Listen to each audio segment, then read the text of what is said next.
Hello, hi. Ito po oh.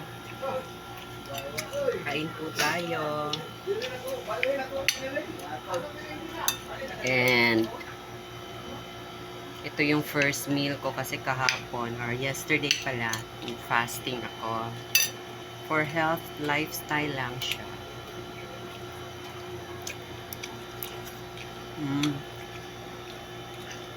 Sarap. Hindi ako pwede kumain ng ulam nang walang sili kasi I love spicy talaga.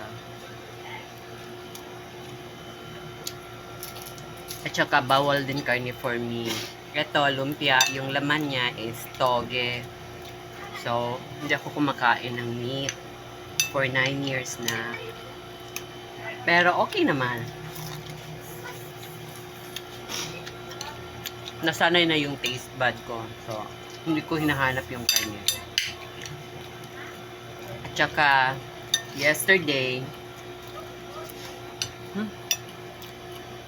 ang ulan sa Cebu, heavy.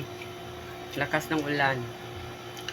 Kaya, sarap sana kumain last night pero pinigilan ko kasi nga hindi rin naman maganda kumain ng sobra kaya dinadaan ko siya sa fasting at saka at least 3 times a week nag 30 minutes exercise ako sa bahay lang kasi nga may store ako na binabantayan, so sa bahay lang ako pwede mag-exercise. Kaya eto morning breakfast lunch na to na kainan. So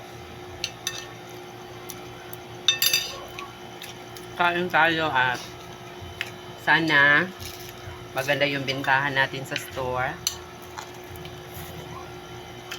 Mag-ingat po kayo sa mga areas na umuulan.